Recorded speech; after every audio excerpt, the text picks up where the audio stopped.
aquí, sí.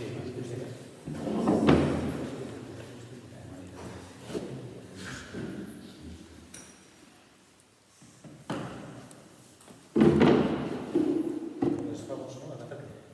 Buenas tardes a todos. Muchísimas gracias por acogernos esta tarde tan rara ya de octubre dentro del Festival Agosto Clandestino.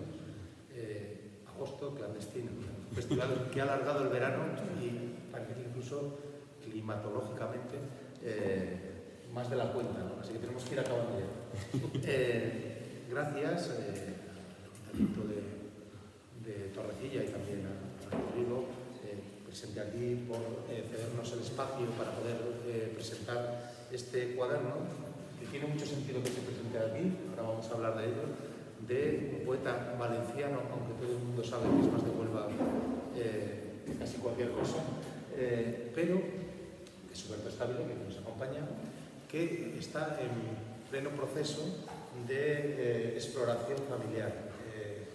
Nos contará luego qué raíces le unen a este territorio, pero yo os puedo contar que él, que nació en Valencia en el año Catapult, en el año 59, tiene un montón de obra poética publicada, ha publicado un ensayo de hecho también, pero sobre todo yo creo que es una figura irreemplazable para mi generación. Empezamos con la poesía por ser el creador de Edita. Edita, los encuentros de poesía independiente que se celebran en Punta Umbría desde hace 31 años. Catapult, otra vez. Y que son un referente y un lugar de encuentro de muchos proyectos editoriales muy pequeñitos como nosotros mismos. Tuvimos un punto de encuentro, un lugar donde compartir experiencias y también actividades, porque luego se dio buen pie a que surgiesen redes, ¿no?, completas. Hoy está aquí porque presenta este cuadernito, 33 reproducidos por minutos, si no me equivoco, me han preguntado ya, que es el número 255 de esta colección tan singular también de poesía. A lo largo de estos 19 agostos clandestinos hemos regalado 75.000 cuadernos de poesía como este.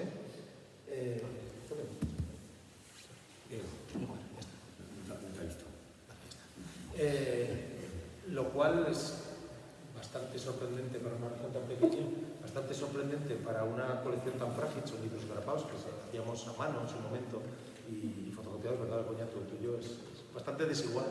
Pero bueno, que se han mantenido en el tiempo, que han crecido y que yo creo que hoy en día conforman un catálogo importante y de alguna manera nos ponen en el mapa de la poesía independiente, sea lo que sea eso, de este país y de esta lengua. Huberto, para mí es un gustazo recibirte por fin aquí, ya nos valía. Te quiero preguntar un poco, ¿qué vamos a encontrar en este título discográfico que has hecho por ahí? Y luego ya entramos en el... Bueno, el encuentro que ha hecho no era de poesía, de edición. De edición independiente. Por eso el hecho de que ediciones 4 de agosto estuviera presente.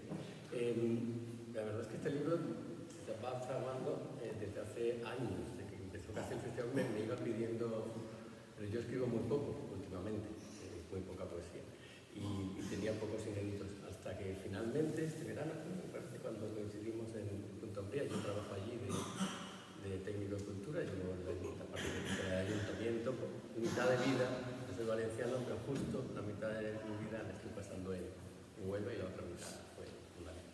Y allí surgió la idea, se me ocurrió proponerle que podía reunir, a mí la música siempre me ha acompañado, ¿no? No tanto como él, aunque también estuve en un grupo tocando la batería, pero sí a la hora de escribir siempre he escrito con música y hay muchas referencias de música en mis poemas. Entonces hice una recopilación de poemas donde se citan o salen, aparecen cantantes, grupos, canciones, cualquier referencia que hubiera a la música. Son poemas muy desiguales en cuanto que hay bastantes poemas de cuando era muy joven, estamos hablando de... Pues aquí Catapult. Pero no me arrepiento, están ahí y ya está. Quizá ahora no escribiría esas cosas, pero están aquí. y poemas bastante actuales, que quizá de los últimos pues puedan tener tampoco tan actuales, 10 años, pero bueno.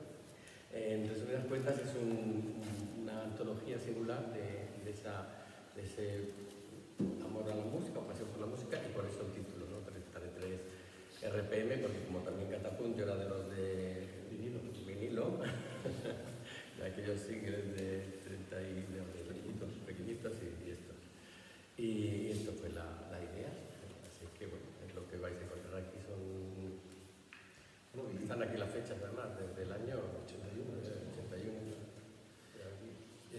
¿Y por qué estamos aquí? Quiero decir, es que esto es interesante porque es un tipo valenciano con un apellido italiano que con raíces gaditanas y que vive en Huelva. Vale, mis raíces son muy singulares. Mi padre es italiano, por eso el nombre no es un pseudónimo.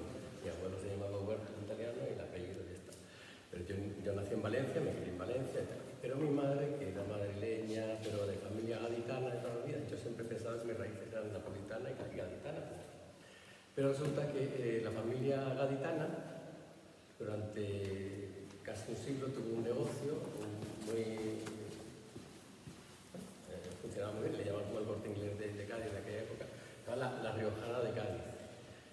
Y es que yo conocí a mi bisabuelo, murió cuando yo tenía 14 años, él era gaditano también, pero su padre, y esto lo he sabido recientemente, era de Hornillo, de aquí, del pueblecito que hay cerca de... Y seguramente él, evidentemente, o sus padres, porque él tenía 18 años cuando se abre la Riojana de Cádiz, entonces ese sería él, hoy habría otra generación que migra, y abren la tienda, que tuvo mucho, está en la prensa. Yo estoy recopilando todo lo que hubo alrededor de ese negocio, de ese comercio, muchas de las cosas que he visto aquí. Tengo fotografías bastante de...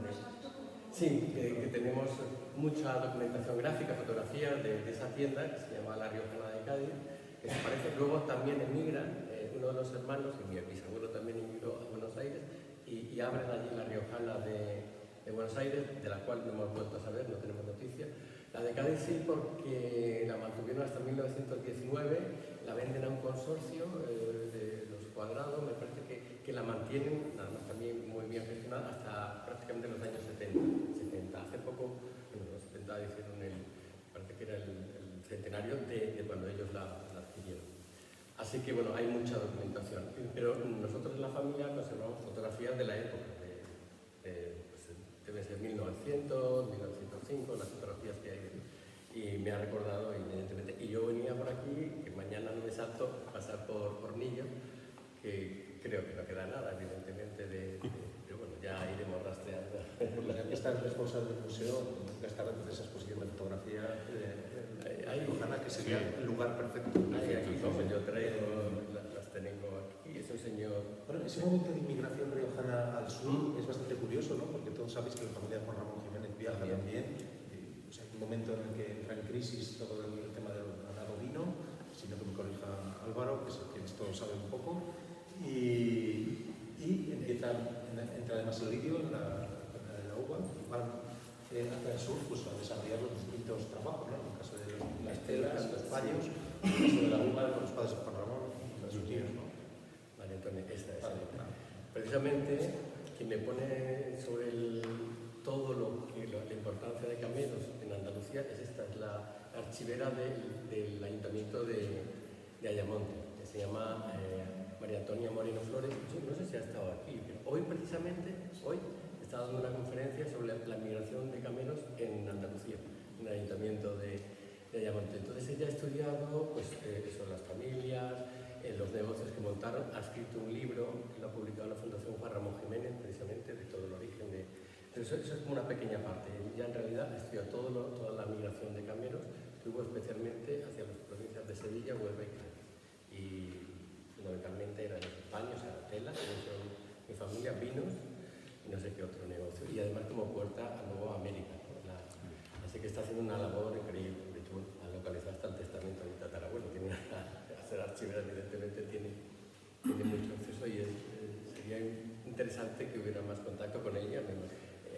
Es como también mi amiga de la sobrina nieta Juan Ramón, que creo que ella sí que está por aquí, ¿no? Sí, Carmen. Hace unos años. En estos 30 y tantos años de Edita, ¿cómo has visto la evolución? Porque Edita tiene tentáculos muy largos, llega a México también, llega a muchos lugares, ¿no? ¿Cómo has visto la evolución de la edición? En este caso te voy a preguntar poética, que es la que nos atañe. Va a la par la poesía, digamos, nueva, con la edición independiente, y para poner un poco el conocimiento de lo que es Edita. En el año 94, estamos hablando de un año todavía no existe internet, no existen las redes como tal. Ese año yo llego a Huelva en el 91, ya era editor en Valencia, pequeñas editoriales, todo aquello desapareció, parecía que había desaparecido, y también las revistas, que es lo que funcionaban como redes. En los años 80 habían revistas de tirada nacional, de corte alternativo, social, literario, cultural, como estaban Ajo Blanco, Ozono, Bicicletas, Al Común, Alfalfa, y todas ellas tenían al final unas secciones de contactos a través de los cuales nos poníamos en contacto autores de una punta de España con otra. No había otra, no existían redes.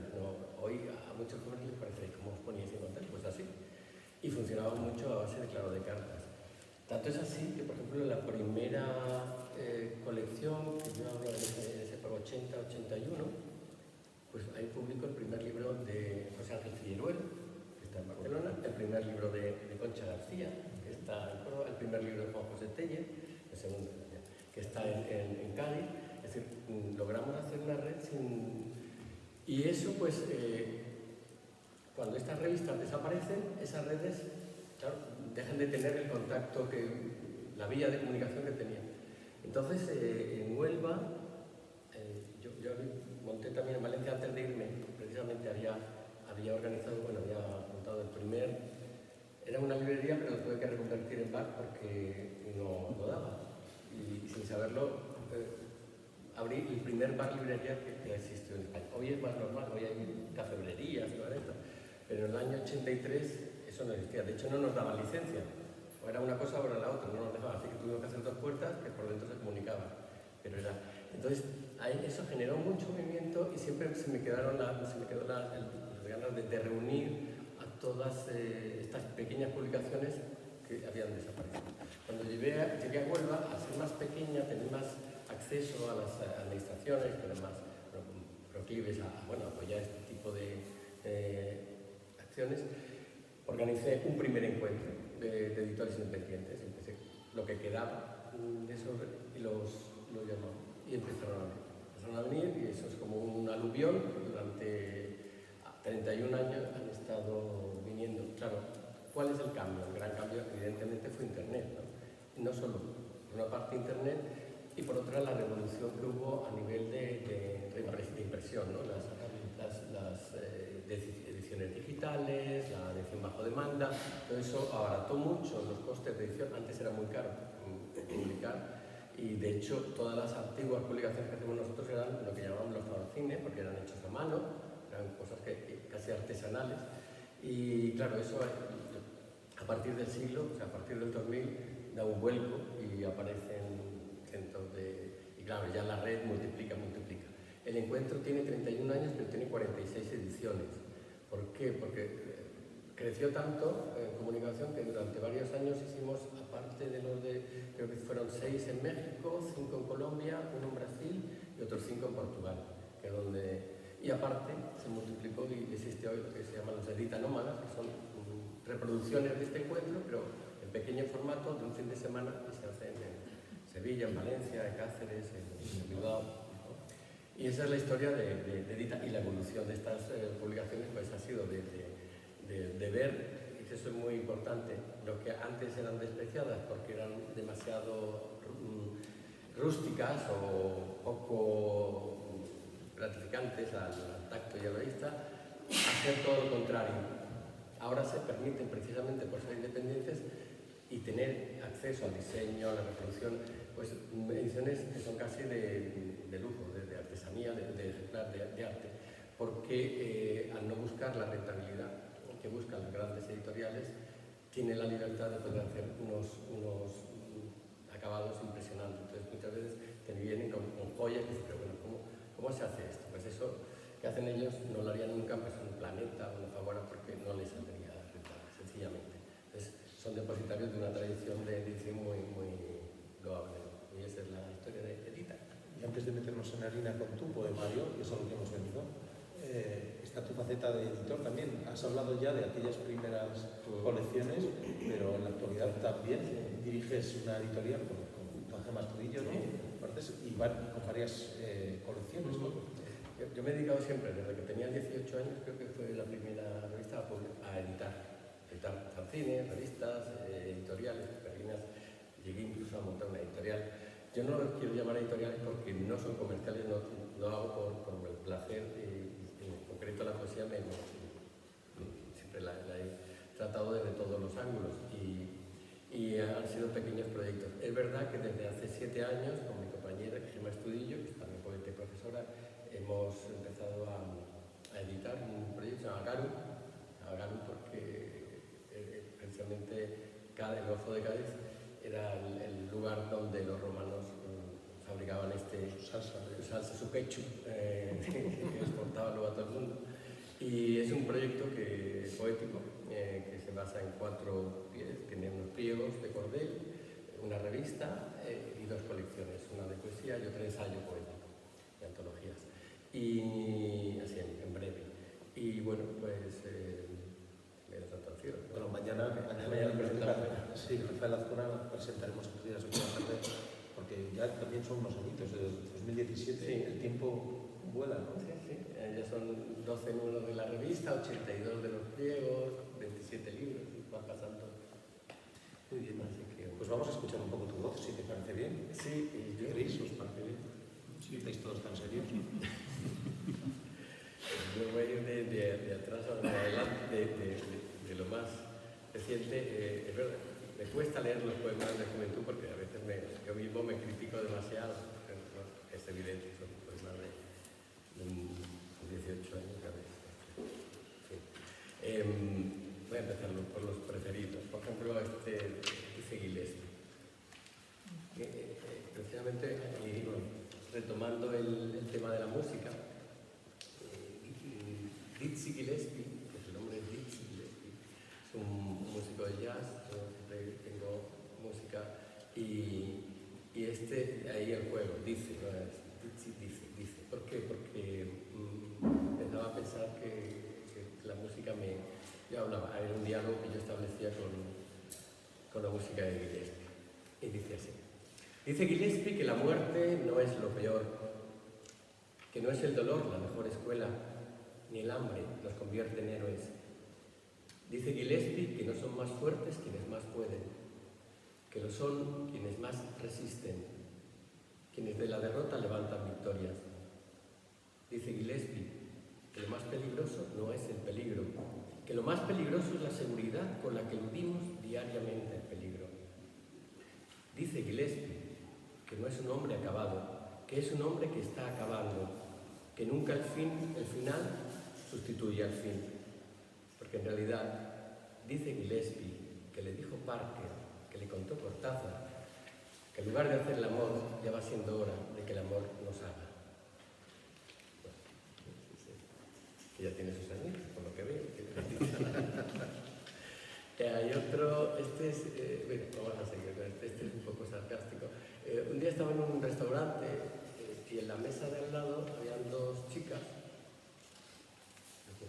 jóvenes, contando las historias de una de ellas que había tenido un rollo con alguien y que se tal, y que prácticamente me dictaron el poema. El poema habla de ese supuesto, yo no sé quién sería, pero de supuesto hombre y la relación que tenía con ella. Y se me quedó aquello que da título al poema. Los hombres que cocinan bogavantes no follan, fue literal. Le dijo que era un hombre de gustos refinados, algo decadente, liberal, de izquierda y peso en el partido. Pasó de Gustav Mahler al cine de Bergman, de la crítica de la razón pura a la transición española, del pan de pueblo al bogavante, a la mostaza, del Ribera de Duero a la rayita de coca, del 68 al 69. De vez en cuando la dejaba hablar, sin escucharla, desnudándola, con la mirada clavada en el escote y un sudor militante en el arco de triunfo de sus cejas. Le confesó contradicciones, la responsabilidad de una imagen pública, la soledad de quien está condenado a gobernar, y así, perdidos en la cama, donde ella frecuentemente soñaba, el hombre de gustos refinados, con mucho esfuerzo y ninguna compasión, dejó su cuerpo caer una y otra vez hasta cuajar la salsa, una eyaculación precoz y resignada que nada tenía que ver con el amor y mucho menos con el sexo. Ahora, mientras ella rehace el amor sin recetas, él sigue practicando el truco del bogavante a la mostaza. Pues eso, era como una conversación se puede convertir. Este lo voy a leer, sí, este es Durillo, o sea, Durillo fueron los años. En los años que tuve yo en la librería, que luego fue un bar, estaba en el casco antiguo, estaba a 100 metros de la Generalitat de Valencia. Y los años 80 en Valencia, como me imagino que en Barcelona, Bilbao, Sevilla, Madrid, fueron años muy duros, sobre todo con el tema de la droga. Y hoy afortunadamente no, pero yo cuando se lo cuento a mis hijos, es que lo de los yonkis era una cosa estaban en todos los portales, con las jeringuillas puestas, ¿no? Y este se llama así, Valencia 1986. Los servicios del bar, al fondo, bajando la escalera. Gente guapa, colocada, fumando y bebiendo, como si la vida se terminara esa misma noche. Cuelga del techo una pancarta, Give Peace a Chance. Y más gente guapa y colocada, fumando y bebiendo, como si la vida se terminara esa misma noche. Y suena Like a Virgin, al fondo, bajando a la escalera, junto a los servicios, tras una máquina de preservativos, con pegatinas de OTAN no, OTAN no, OTAN no. Y eres demasiado joven y hermosa para esto, con la jeringuilla llena de sangre todavía colgada del brazo. Y no estás muerta, pero tampoco viva, solo estás mejor que muerta, déjalo así. Solía decir, y sucedía muchas veces. Era el precio que había que pagar al caballo, al camello, al Estado, para que bajaran los precios, para limpiar la ciudad, para cambiar el barrio y el país. Una hermosa y nítida ruina, una alfombra de yonkis muertos, donde construir el futuro, su nuevo modelo de ciudad, transferencias en diferido, para mudar de camisa, de ideas y de régimen, gente guapa y colocada, fumando y bebiendo, sin que nunca pase nada. La transformación de las grandes ciudades en España ha sido muy similar. Todos los cascos antiguos han sufrido el mismo proceso de dejarlos caer, primero con esta lacra, luego se compraron los inmuebles y ahora son todas iguales, son centros turísticos, con tiendas que se parecen.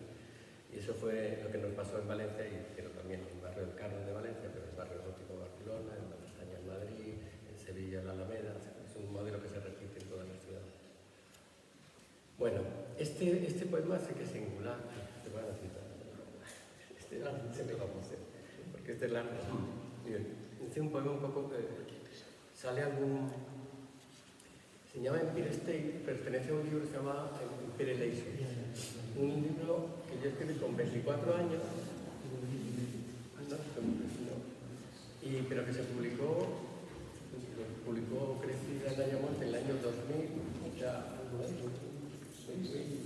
sé, estuvo 20 años. Claro, un poema que cuando yo lo escribí, el tipo de poesía que se hacía en aquellos años 80, esto no encajaba. Y se quedó dormido hasta que un día, bueno, lo publiqué en el 2000. Está desde el 84, desde el 2000, ¿no? 2000 estaba unos 6 años y luego nosotros hicimos otra reedición. El poema, influenciado evidentemente por la poesía que me gustaba, de Allen Ginsberg, de Ovidio, luego de Hart Crane, después intenté crear un poema largo, que en realidad tiene varias partes. Lo curioso es que cuando las torres gemelas caen, da mucho, porque hay muchas referencias a algo parecido, ¿no? Esta soberbia, en realidad lo que quería denunciar, ¿no? No es una denuncia, pero es decir, esos grandes edificios, cuando en realidad somos tan pequeños. Gracias. y se titulaba Imperial Age, que viene del Penn State, que es el nombre del famoso, de la referencia y del Kyrie eleison, que es una oración general de origen griego que se canta en la liturgia católica. Lleva una cita de William Shakespeare que dice: no hay nada bueno ni malo si el pensamiento no lo hace mortal. Y dice así: heridos de muerte por el filo del iceberg, como rayos esquivos sobre la noche del océano, nos disponemos a la deriva. Ya no soñamos, construimos silencios en el verbo, tumbas ciénagas sin epitafio alguno, donde cobijar las anónimas mortajas. Escuchamos sus pisadas bajo el puente de mando, el ir y venir de los turistas y francotiradores. Desde la sala de máquinas, corazón y vientre de la gigantesca nave, la voz oculta la auténtica tragedia. El telegrafista emite señales de auxilio, mientras nosotros repetimos la sórdida oración de las horas tras las horas. En el diario de a bordo, el capitán omitió al cuarteto de jazz y al polizón de tez morena, escondido en la sentina. Ninguno de ellos aparecerá en el recuento final, pero todavía tenemos tiempo de leernos en los ojos el miedo, las listas de nombres expuestas en las paredes del puerto, macabra lotería del destino que gratifica la pobreza del billete. Y cuando atisbamos Nueva York, adivinamos los gritos de hambre a la sombra de la gran torre, hiriendo codiciosamente el cielo de América. Y tuvimos miedo al ver tanta gente desesperada atravesar las puertas del paraíso para procurarse una pequeña porción de infierno. Acorralados como hormigas en un plano sin límites, construimos dioses verticales para adivinar las fronteras de nuestra indigencia. Invierno tras invierno, a la sombra de la historia, con la esperanza desgarrada por celebrar primaveras que nunca se consagran, sobrevivimos a base de golpes y empujones, bajo el delirante subsuelo del consumo, el mercado de valores, y tuvimos que aceptar su cruel belleza porque descubrimos que nada es eterno, ni la palabra de Dios, ni la palabra del hombre, ni los campos de girasoles que año tras año repiten el ciclo de la existencia. Desconsolados y abandonados a nuestra suerte, inventamos máquinas para no tener que soportar el pesado vacío del tiempo y construimos nuevas ciudades y de nuevo, para olvidar qué solos estábamos, erigimos gigantes hacia el cielo que nos recordaran nuestra efímera grandeza. Encendimos entonces la pupila de la historia contemporánea y los televisores, como los antiguos profetas, nos permitieron entrar en el ojo del huracán y fuimos espectadores de obras que nunca debieron ser escritas. Y vimos la muerte en directo, miles de bombas cayendo sobre Saigón, cayendo sobre Beirut y Bagdad, cayendo sobre los suburbios de Río, colocadas espectacularmente en la platea de los desposeídos. Como una gran antena del planeta, ella nos reveló la nueva fiebre del oro, la loca devaluación de la moneda, la irracional deuda de los países más pobres y las bolsas de miseria de África y América Latina. Descubrimos que la realidad difícilmente puede transmitirse donde la mirada es compleja y forma parte del ojo. Y por encima del bien y del mal, la torre se alza soberbia, indiferente al desasosiego de los hombres. Colofón de un Gólgota que ha remontado los siglos, se contempla a sí misma y nos mira y nos despide desde cualquier parte del mundo, cuando el cielo púrpura en el horizonte abre las pantallas de un sueño milimetrado del que muchos no lograrán despertar. Erguida como un nuevo tótem de la modernidad, adorado becerro de quienes entendieron que la vida con otra vida se paga, tan solo recuerda un mal montado y triste diem. Qué curioso cómo se percibe todo el rastro de la poesía beat, la poesía americana en tu obra, ¿no? Y no solo en tu obra, porque es verdad que en tu época es cuando entra con fuerza, seguramente la primera antología de Barbatán, ¿no? La poesía, precisamente, en los dos primeros libros que editamos en la Oveja Negra, que es la colección de ensayo y de antología, se llama Hey Jack Kerouac, la huella beat en la poesía en lengua española.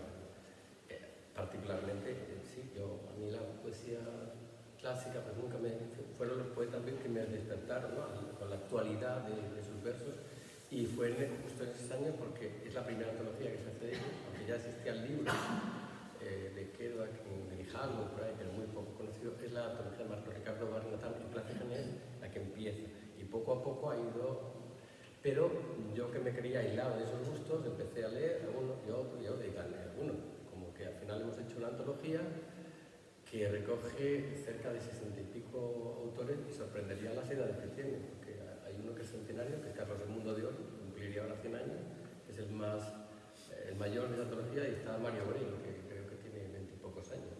Y en esa espiral están personajes como Cristina Peri Rossi,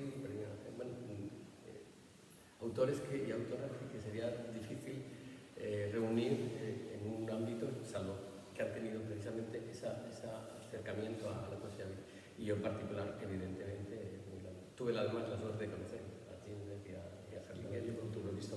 Y claro, todo tiene una razón.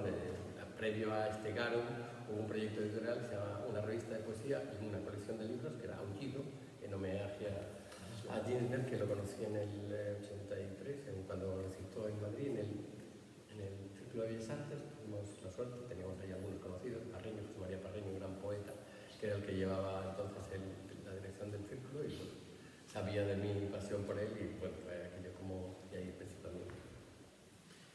Fíjate que yo voy a aprovechar tu conocimiento transoceánico un poco, porque yo tengo la sensación de que bueno, en los últimos años es menos, porque Internet ha hecho su trabajo, pero que de alguna manera la poesía española se resistió a las influencias de las vanguardias americanas. Las norteamericanas seguramente la resistió menos, pero las latinoamericanas desde luego. Totalmente. Aquí hubo no sé si sería a consecuencia del aislamiento que tuvimos durante, pero no tiene nada que ver solo con ese aislamiento político, porque había también una poesía que se hacía fuera de que no permeabiliza. Lo que se llaman las segundas vanguardias latinoamericanas, las clásicas ya las conocemos, Vallejo y todos. No, las segundas se producen, que yo también pensaba que estaban, digamos, influenciadas por la generación beat y no son coetáneos. El nadaísmo colombiano, los chachalicos ecuatorianos, la ballena, el techo de la ballena, los cubanos, todo lo que son las segundas vanguardias latinoamericanas, prácticamente tienen el mismo tono poético. Muchos son evidentemente claramente sociales, son poemas, pero contemporáneos, y son coetáneos al Aullido. El Aullido se publica en el 59, ya existía, ya estaban estos movimientos, ¿no? Entonces hay una revista que es fundamental, se conoce muy poco, se llama El Corno Emplumado. Es una revista, y ese es ahí es donde se concentra, se mezclan estas dos grandes tradiciones, la de las vanguardias latinoamericanas con la tradición anglosajona de poesía, sobre todo norteamericana, no inglesa, norteamericana, que viene de una poesía de tradición oral, está representada por Whitman, y bueno, Ginsberg, Carlos Williams, y hay esta revista la configuran Sergio Mondragón, que es un poeta mexicano. Los Beat viajan mucho a México, y ahí uno de ellos, que es Philip Lamantia, abre una tertulia en Ciudad de México. Y en esa tertulia se conocen Sergio Mondragón, que es un poeta de México, y Margaret Randall. Margaret Randall era también poeta norteamericana muy próxima a los Beat, y bueno, forman pareja, de hecho se casan, y forman una revista que se llamó El Corno Emplumado. El Corno Emplumado, acá me parece que son 67 números, y conecta con toda Latinoamérica. Y publica tanto en inglés como en español, lo traducen. Y la distribuyen. Es fundamental, bueno, ahí estaban Ernesto Cardenal, por ejemplo, era uno de los asiduos, estaba, muchos escritores de entonces, de Argentina estaban los grupos de Opium y, ¿cómo se llama el otro? Estaban también los llamaban los Beat argentinos. Y en el 64 se organiza, que eso es está muy poco estudiado, me gustaría, un congreso en Ciudad de México, no sé si conoce, ¿cómo se llama? El parque, el parque grande que hay allí, como los, en Madrid el Retiro, ¿cómo se llama ahora el palacio? Total, los padrinos de ese congreso, imaginaos que son Henry Miller, Julio Cortázar, que era el tercero, y es otro de los que apadrinan y ahí asisten los Beat, muchos de estos poetas latinoamericanos, y prácticamente se produce la conexión. En esos momentos España está como consciente hasta que con las dictaduras de Argentina y Chile y Uruguay nos viene un montón de bibliografía, porque ellos ya estaban, claro, por estos contactos estaban ya traducidos en América Latina y llegaron de golpe esos libros. Esos libros llegan justo cuando yo tengo 18, 19 años y los devoro, ¿no? Están editados por Edición Losada, por Ediciones La Flor, Sur, bueno, todas esas colecciones que llegaban, Monte Ávila de Venezuela también había. Y todo eso empieza, y poco a poco aquí empezamos a crecer también en esa línea. Fíjate, todavía en los 90, cuando empieza a publicarse la obra en Zurita, ha sido candidato al Nobel hasta hoy mismo, otra vez. Algunos poetas muy arrimados todavía a la métrica, ¿no? Es un palabrista, porque se suelta palabras así. Bueno, pues todavía había resistencia, ¿no? Yo creo que eso se ha mitigado un poquito. Bueno, es un poquito más. Voy a leer alguno de los antiguos también, de los antiguos. Me da cierto pudor. Ahí vamos. Bueno, este no está, también es del 2000. Precisamente hablando de los Beatles, ¿no? De Jack Kerouac, Pocahontas y yo. Jack Kerouac, Pocahontas y yo. Íbamos Jack Kerouac, Pocahontas y yo camino del sur en mi vieja furgoneta escuchando Jolly Hooker en la radio, Despeñaperros para abajo y algo más en el cuerpo. Cuando recogimos al estudiante colombiano haciendo autostop en una gasolinera de Bailén, con un máster en geología y 2 piedras de hachís en el bolsillo, contando historias de Manu Chao y las FARC y el estado de sitio y una muchacha de Cáceres que le prometió el amor y se quedó con todos sus travel cheques como recuerdo. Íbamos, digo, camino del sur, desentonando a coro al Camarón, palmeando sobre el salpicadero de la Nissan, creyéndonos libres y soberanos en un país que no nos reconocemos ni quiere reconocernos. Cuando vimos la luna sobre la ciudad de Córdoba y suspiramos, como si fuéramos niños de plata en un jardín prohibido, y nos cogimos de la mano porque en un momento todos fuimos indios, como Pocahontas, Moctezuma y nuestro amigo colombiano.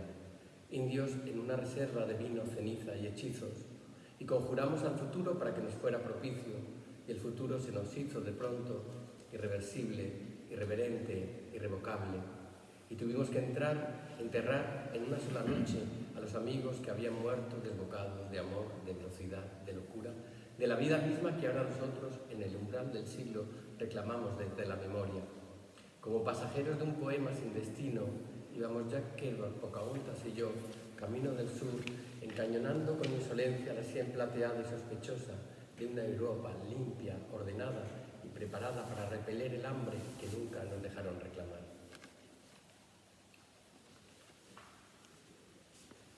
Como decía para atrás, me voy a repetir. Es que ya lo de padre es muy antigua. Bueno, a ver. Mira,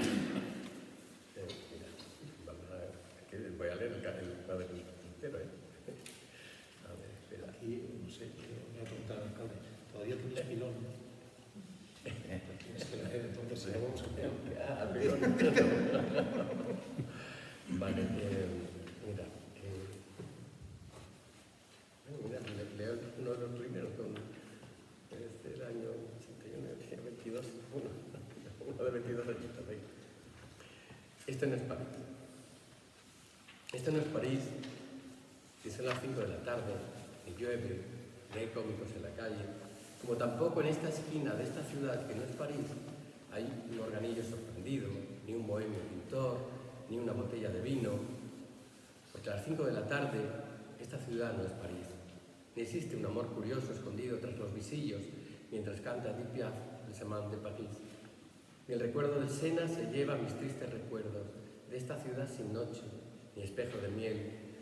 Y no miento si digo que Paul Eluard saltó desde mi habitación con alas de hija de cuervo por la ventana de esta ciudad que no tiene palomas ni alegres borrachos, porque a las 5 de la tarde esta ciudad no es París.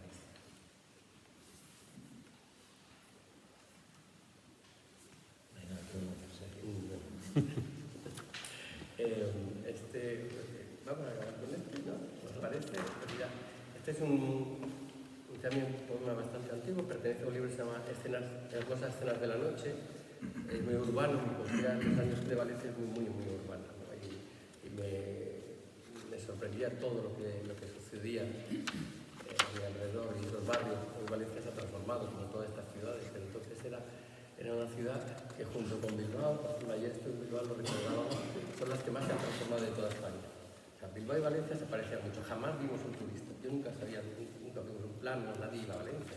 Como mucho iban de paso a Palma de Mallorca, porque era donde se hacían las bodas, los viajes de novio, o los estudiantes iban de fin de curso, pero lo que era Valencia destino no existía, Bilbao era. Entonces, esa transformación, aquí todavía hablo de esa ciudad. ¿Esto de qué año es? Pues todavía está a punto todavía era la antigua Valencia. Se transforma con la construcción del Jardín del Túnel,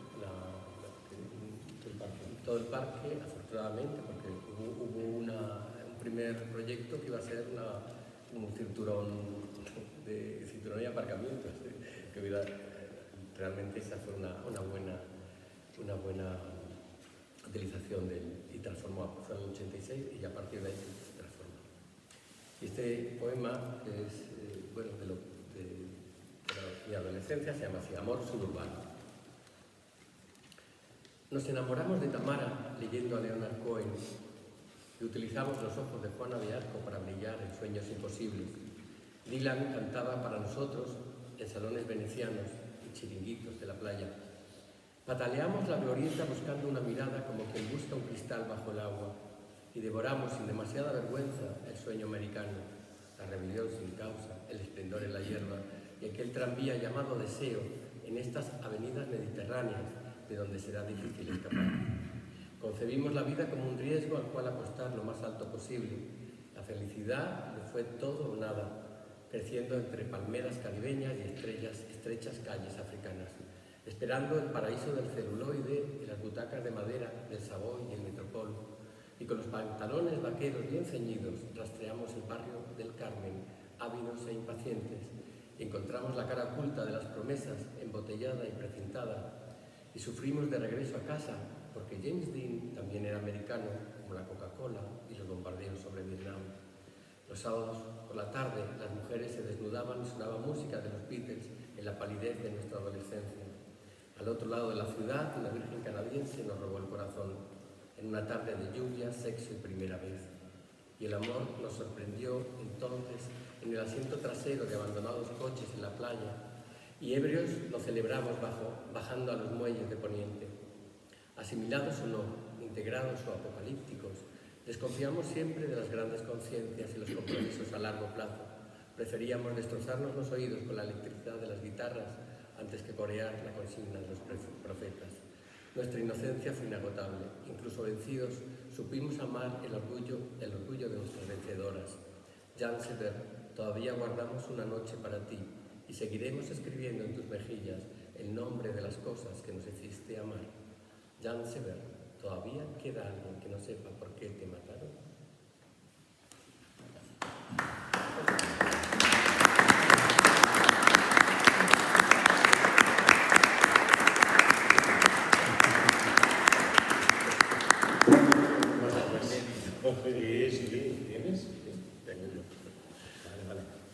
Dice que tiene un poema inédito, pero yo creo que es el momento de si tenéis alguna duda o algún comentario, si conocéis a sus antepasados de ellos, cualquier cosa que se os ocurra decir. Sainz Rodríguez de Hornillos.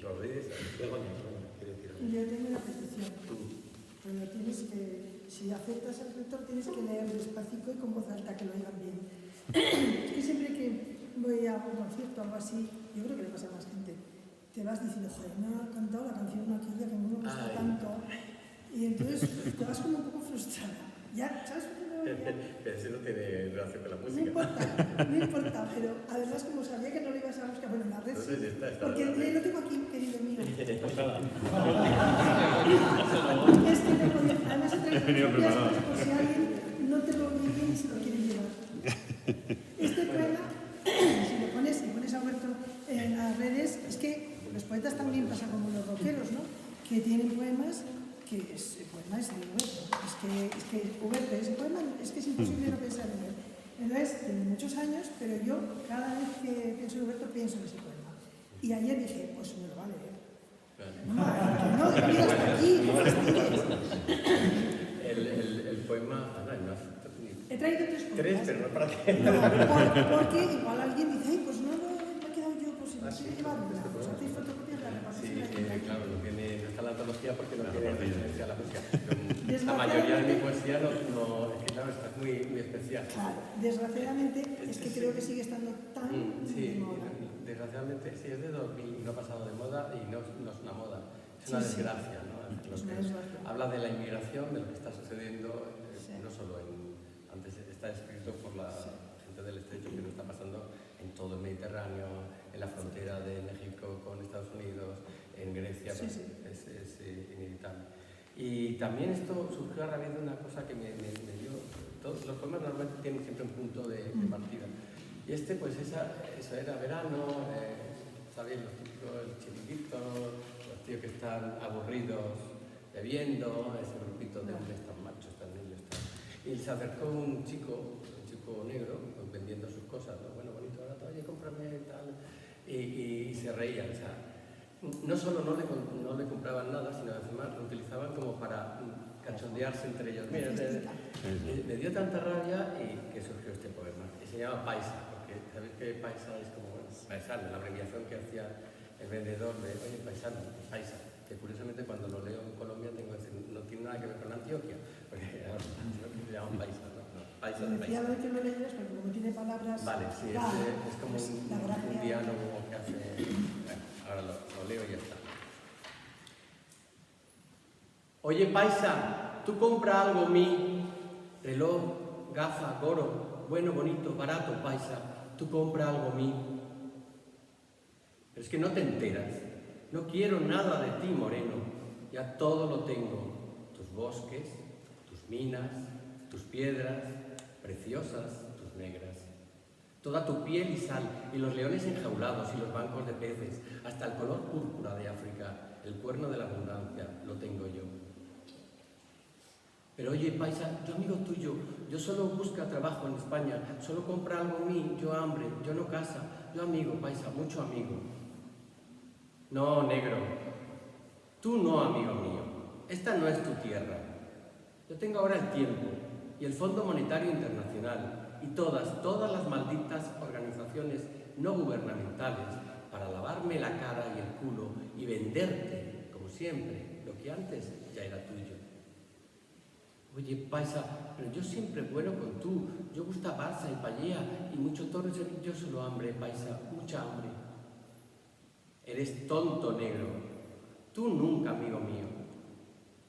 Tu hambre me da de comer, tu sed llena mis piscinas, tu mujer calienta mi cama, tus heridas de bala las fabrico yo. Yo soy tu virus del SIDA, negro, yo soy el blanco de todas tus pesadillas. No, paisa, no. Yo siempre amigo tuyo. Yo cuida bien tu familia. Yo tener solo la vida, mucho querer y amor. Y sonrisas. Sonrisas que paisa ya no tiene. Solo eso, paisa, la vida.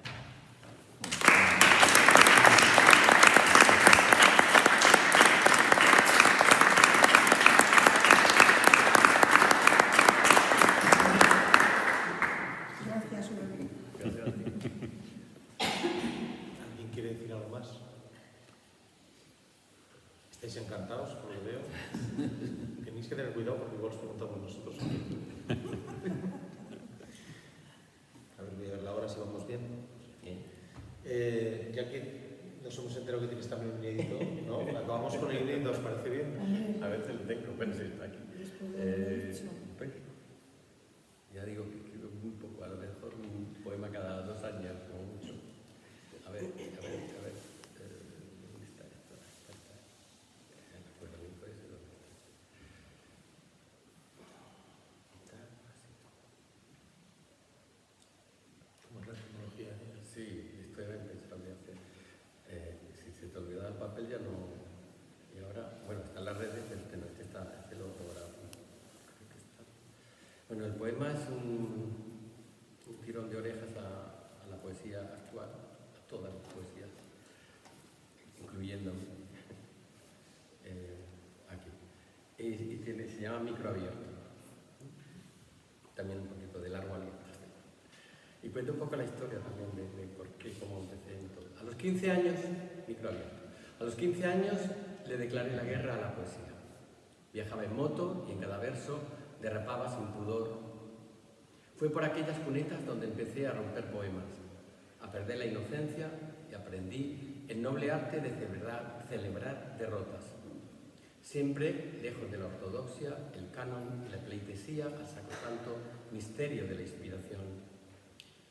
Durante años coincidí y asistí a toda suerte de moribundos y letraheridos, a quienes escriben poesía para salvarse, a quienes lo hacen para sanar el alma o lavar la conciencia, a quienes se buscan y se pierden tratando de olvidar, a quienes se lanzan al vacío para encontrar su propio vacío, a quienes la usan en su contra como arma arrojadiza para redimirse, para redimir el mundo, para enamorar y enamorarse, a quienes la utilizan para celebrar la vida o despedirse de ella, a las locas, los malditos, los ingenuos, las incomprendidas, a las reinas de tacones y versos trepidantes, a quienes aman en silencio y a los aulladores, a los impuros y las iluminadas, a las penitentes sin causa, a los rebeldes convencidos, a quienes nunca fueron minoría y han convertido la poesía en circo, en hospital de líricos delirantes, allí donde siempre es primavera y arde la hoguera de las vanidades, donde todo vale y el futuro es predecible.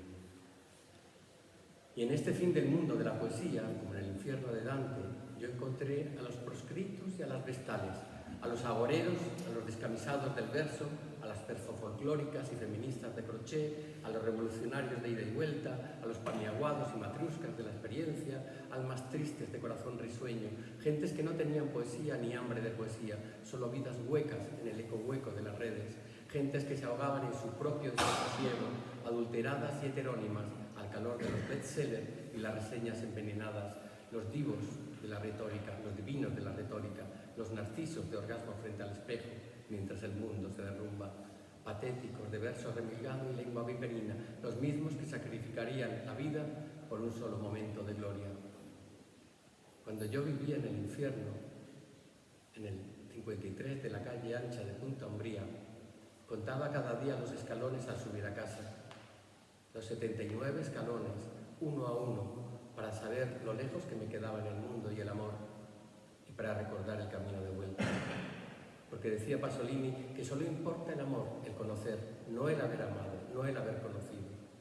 Y yo fumaba como un carretero, bebía como un cosaco, y como el diablo también yo mataba moscas con el rabo. Cuando nos falta el amor, la poesía es una trampa mortal, y cada cual apresta la suya. Hoy, la nave de los locos se ha vuelto a llenar de bárbaros travestidos, de intrusos mercenarios, de rastas de salón, youtubers del verso, poetas del trocomocho, trileros del slam y los laboratorios poéticos, impostores de yo antes más y mejor, los medios de Plat, Kerouac o Rimbaud, carniceros que lucen modelos según la causa, que disparan al aire versos sin arte ni oficio, quienes ya no van a la deriva y solo persiguen una efímera y triste fama de balcón. Cajeras disfrazadas de poeta, camufladas tras la incoherencia del discurso, el coma etílico o emocional de sus delirios, expertas en lavar complejos, teñir mentiras y sacar dobladillo a las metáforas, quienes solo escucharon campanas y han convertido ese imaginario en una tienda de chucherías, las maris del qué buena hastía, qué poeta llevabas dentro y tú sin saberlo, quienes no leen ni dejan leer con tanto ruido, con tanta pose y pasarela, plagiadores y plagiados, amanuenses del rulo, onanistas de la rima, Bukowskis de envergadura, los colaboradores necesarios, quienes convirtieron la casa común en una jaula de grillos, quienes llevan monederos bajo las alas y se camuflan en el doble fondo de las miradas, quienes expiden carnet de poetas y han inventado 1000 veces la pólvora, las que dicen venir del fondo del armario que nunca pisaron, enfermas y enfermeras del ego, los aduladores de traje gris, los críticos inmaculados, avinagrados, los profetas de pueblo y las sentencias abuela pluma, los narcopoetas y los traficantes de utopías. No se hizo la poesía para entrar por ninguna puerta, por grande que fuera. Ningún verso esconde el santo grial, ni hay cima que coronar. A esta casa de la palabra se viene a leer desnudo, despacio, a entender, a comprender con humildad el amor bajo el peso del mundo. Esa poesía que trasciende a la poesía, que lo es todo o no es nada, aquella que una vez se prueba te mata para siempre, veneno con el que has de vivir y también morir. La mirada más allá del verso, la poesía como gesto, como acto, dentro, siempre dentro.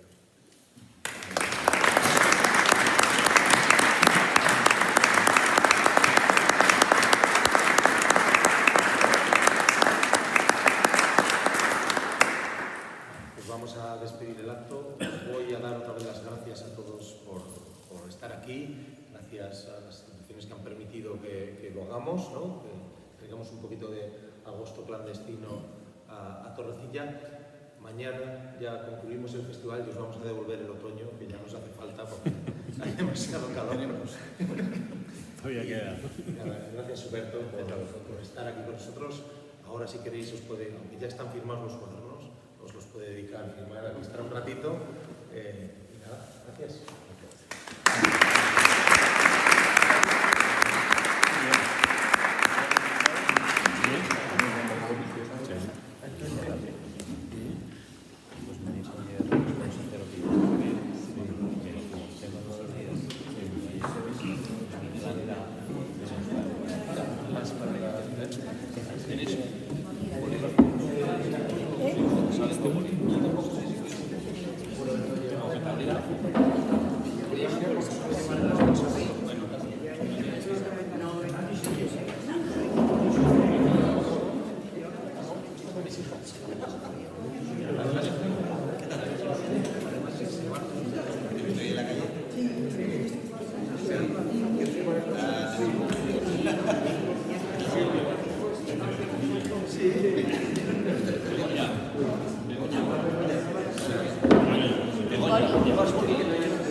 Pero eso